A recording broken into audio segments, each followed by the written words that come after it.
Good morning. मैं अभिषेक कुमार आप सभी का एक बार फिर से आपके इस चैनल पर स्वागत कर रहा हूं। जैसा कि हम सभी अभी इस लॉकडाउन में अपने घरों पर रहकर ही पढ़ाई का आनंद ले रहे हैं। सबका एग्जामिनेशन हो चुका है, रिजल्ट भी आ ही गया होगा और मुझे विश्वास है कि आप सब बेहतर नंबर से पास हुए होंगे इस इंटर के एग्जामिनेशन में। आज मैं आप लोगों को इंटरमीडिएट के इस सेक्टर में जैसे कॉमर्स में आपको कौन कौन सी संभावनाएं हैं, क्या क्या आपको लाभ है, इस पर मैं चर्चा करने जा रहा हूं। तकरीबन कई दिनों से बहुत सारे बच्चे मुझे हर दिन कॉल करते हैं, मैसेज करते हैं, पूछते हैं कि सर अब मैं क्या करूं, इंटरमीडिएट करने के बाद अब हमें क्या करना चाहिए। क्योंकि हमारे यहाँ जो ग्रामीण परिवेश के जो बच्चे होते हैं उनके दिमाग में केवल पहले चलता है कि मुझे आईकॉम कर लेना है, बेहतर तरीके से कर लेना है। वो पहले अपना टारगेट चुनते हैं इंटरमीडिएट कॉमर्स आईकॉम को। कुछ लोग ऐसे भी होते हैं जो अदर बेसिस यानी कि साइंस या आर्ट्स से पढ़ाई करते हैं अपना। बहुत लोग करते हैं, कुछ की बात क्या कर रहा हूँ, लेकिन उसमें से साइंस वाले कुछ बच्चे तो जरूर कॉमर्स में अपना करियर बना लेते हैं। एग्जाम्पल आपके सामने हम खुद हैं। मैं भी इंटरमीडिएट साइंस ही किया था, लेकिन अपने सीनियर लोग को देखा, अपने आस पड़ोस के लोगों को देखा, अपने भाई को देखा, मेरे अंकल के बेटे हैं बेचारे लखनऊ से उन्होंने बीटेक किया था। उसके बाद बोले कि मुझे नौकरी करनी है और नौकरी करने के लिए उनको पहला प्लेसमेंट मिला था 1,08,000 रुपया सालाना। आप सोच सकते हैं कि इतनी महंगाई में 1,08,000 रुपये के एनुअल पैकेज पर कोई एम्प्लॉय काम कर सकता है, वो भी बीटेक करने के बाद। बीटेक करने के लिए हमें साल में 3 से 4 लाख रुपए खर्च करना पड़ा था और पैकेज क्या मिलता, 1,10,000, 1,20,000। प्रोग्रेस होगा, धीरे धीरे होगा, लेकिन पहले आईएससी किए, उसके बाद दूसरी तैयारी किए, फिर बीटेक किए। अब बीटेक करने के बाद भी पेरेंट्स से कहेंगे पापा पैसा दो, मुझे पढ़ना है, मुझे रहना है, मुझे खाना है, मुझे बीबी के लिए कपड़ा खरीदना है, तो ये कैसे लगेगा।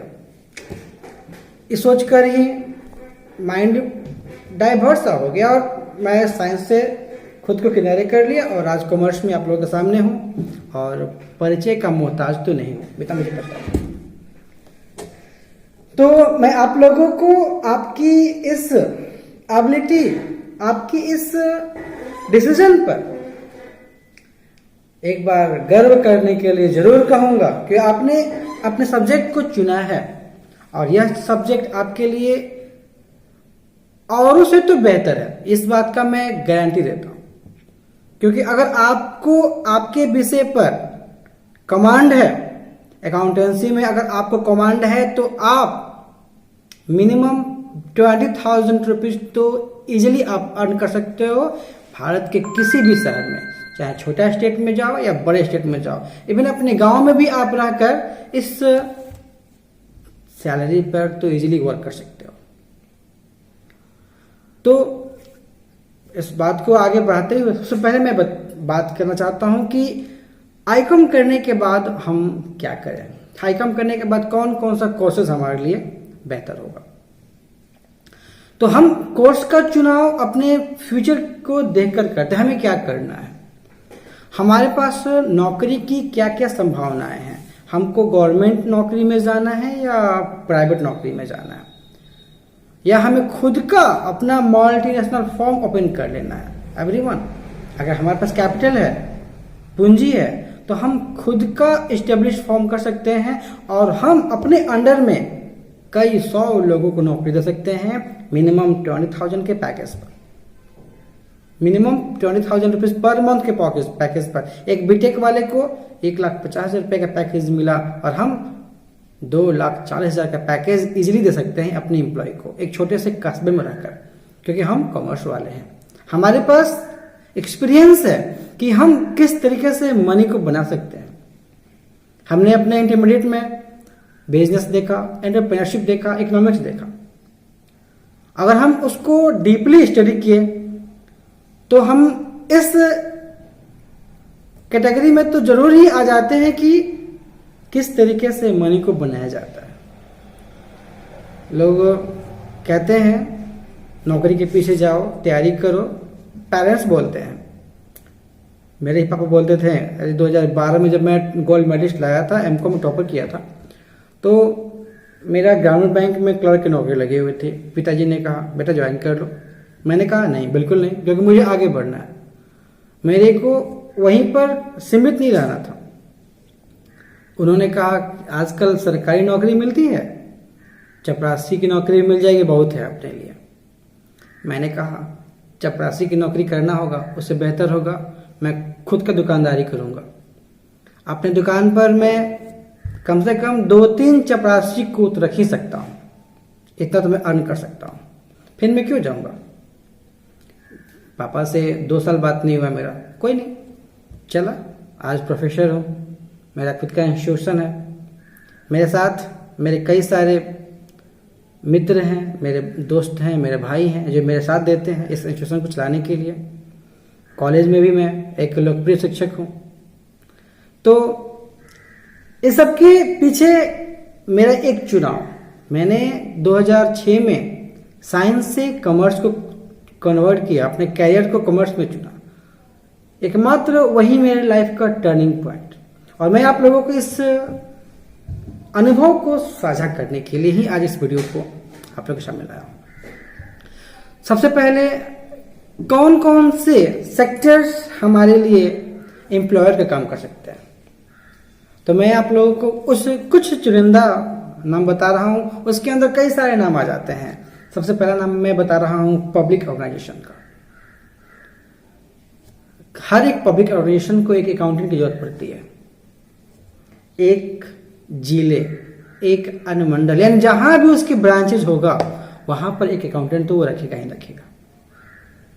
मैनेजर एक होता है, अकाउंटेंट तो हर जगह होंगे, कंपलसरी है, उनके बिना काम होना पॉसिबल नहीं है। हर एक बिजनेस फॉर्म चाहे छोटा हो या बड़ा हो, उनके लिए एडवाइजर चाहिए, सेक्रेटरी चाहिए, सीए चाहिए, कई तरह के नाम है। मैं आपको बताऊंगा कि जो आप कॉमर्स वाले ही कर सकते हो, ये साइंस और आर्ट्स वाले कभी नहीं कर सकते। बैंक में भी ऑडिटर होते हैं, बैंक में पीओ होते हैं, बैंक में क्लर्क होते हैं, बैंक में ऑडिटर होता है। पीओ कोई बन सकता है, क्लर्क कोई बन सकता है, लेकिन ऑडिटर केवल कॉमर्स वाला ही बनेगा। और पीओ भी आप अगर अपने आस पड़ोस के क्षेत्र में जाते हैं, देखते हैं, तो जितने भी ऑफिसर होते हैं उसमें आधे तो कॉमर्स वाले होते हैं, बाकी आधे में सब मिल जाता है। मल्टीनेशनल कंपनियां हैं, टीएनसी है, बीपीओ है, सॉफ्टवेयर इंडस्ट्रीज है, हर जगह इस कॉमर्शियल का डिमांड है।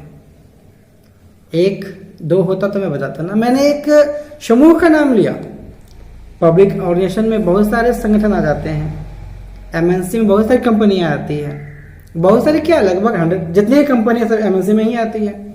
सबके लिए इस कॉमर्शियल का डिमांड है, कमी है इनकी और डिमांड पूरा है। जब डिमांड ज्यादा है और सप्लाई कम होती है तो प्रोडक्ट क्या होता है, हाथों हाथ बिक जाती है। वही आपका हाल है। आप कॉमर्शियल हो, आपकी डिमांड ज्यादा है और आपकी उत्पादन कम हो रही है।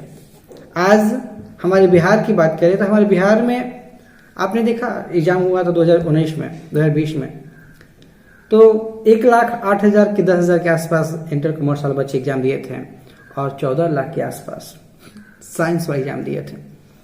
क्या 14 गुना अंतर था, 14 गुना का अंतर था। सोचिए, इसमें भी कुछ लोग मजबूरी में पढ़ते हैं, कुछ लोग शौक से पढ़ते हैं।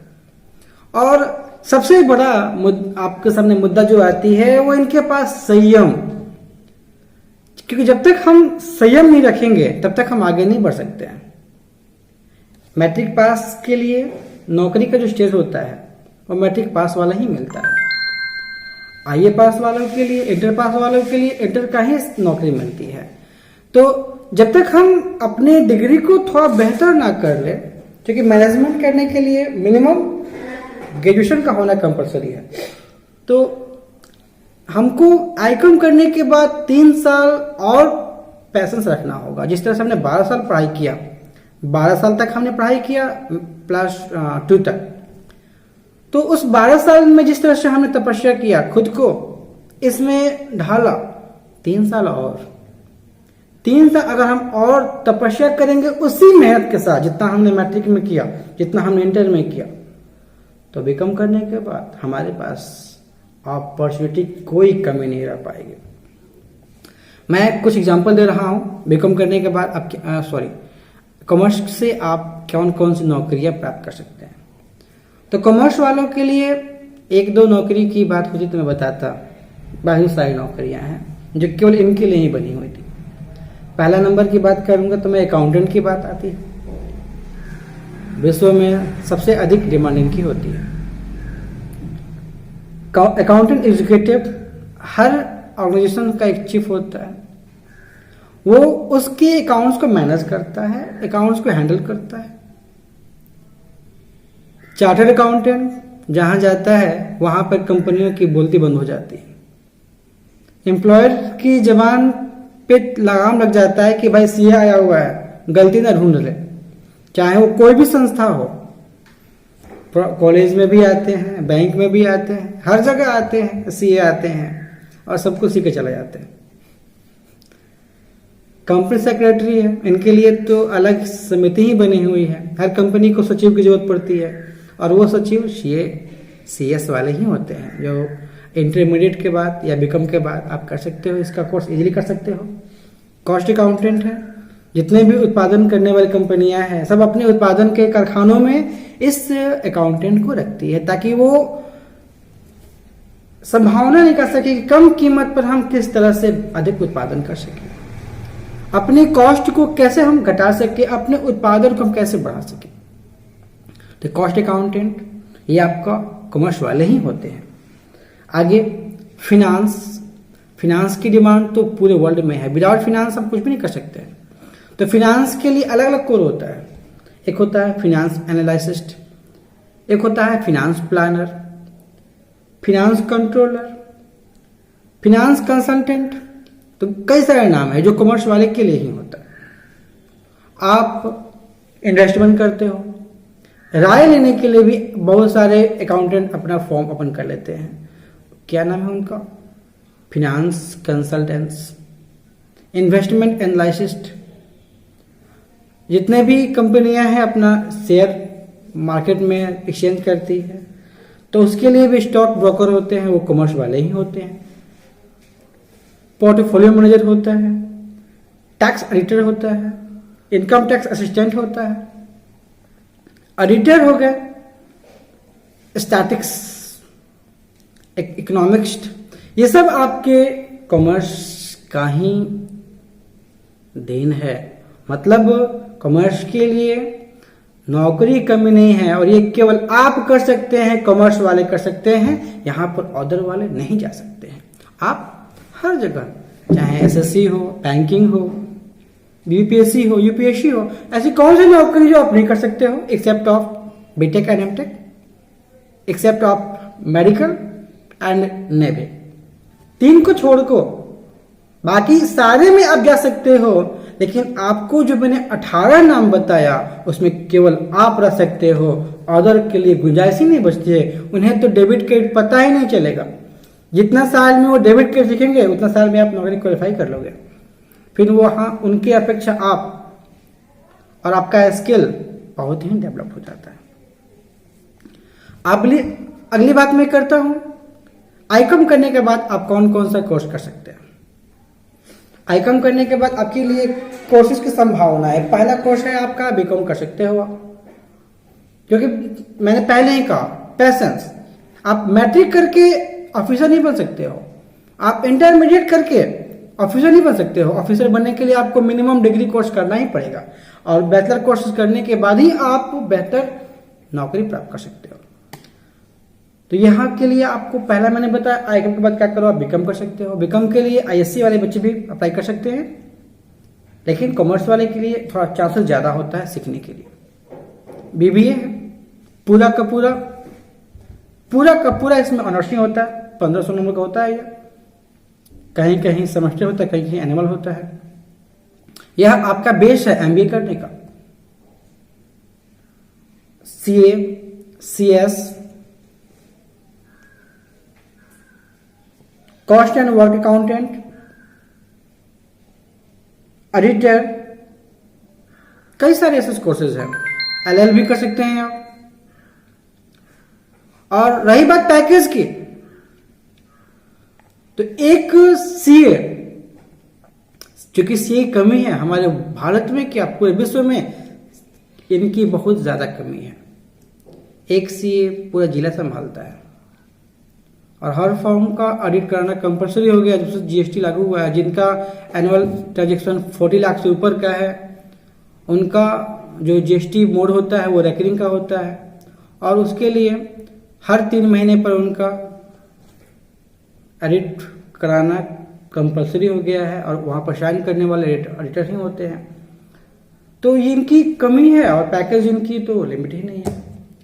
सरकारी नौकरी में जाएंगे तो भाई कितनों रहेंगे तो राष्ट्रपति साहब से नीचे रहेंगे, राज्यपाल साहब से नीचे रहेंगे सैलरी के मामले में। लेकिन अगर प्राइवेट में जाता हूँ, एमबीए कर लिए हैं आप, इंडिया में भी ऐसी बहुत सारी कंपनियां जो आपको करोड़ों में पैकेज देती है, करोड़ों में। मल्टीनेशनल कंपनियां 2, 3, 4 करोड़ तक पैकेज देती है। इवन मैक्सिमम अगर जाता है तो IIM अहमदाबाद, नाम आपने सुना होगा, वर्ल्ड बेस्ट में इसका 7th रैंक पर नाम आती है। तो कई सारी कंपनियां हैं जो आपको बेहतर ऑप्शन दे सकती है, नौकरी में प्लेसमेंट दे सकती है। तो आप यहाँ पर और बेहतर कर सकते हैं। तो मैं आज आप लोगों को यह बताया कि आप क्या कर सकते हैं आफ्टर आईकॉम, आफ्टर बीकॉम, या कॉमर्स में कैरियर क्यों बना सकते हैं। अगर आपको एक वीडियो अच्छा लगा हो तो इसको लाइक जरूर कीजिएगा, सब्सक्राइब कीजिएगा और अपने दोस्तों के साथ शेयर भी कीजिएगा, ताकि वो भी आपके साथ प्रेरित हो सके और कुछ बेहतर करके अपनी सोसाइटी का, आपका, हम सब का नाम फेम कर सके। Thank you. नेक्स्ट वीडियो में आपको आपके सब्जेक्ट संबंधित जानकारियाँ मिलती रहेगी। तब तक के लिए घर पे रहें, सुरक्षित रहें और पढ़ते रहें। इतना जरूर कि लॉकडाउन का मज़ा पढ़ाई से बेहतर और कहीं नहीं मिल सकता है। Thank you so much for watching this video.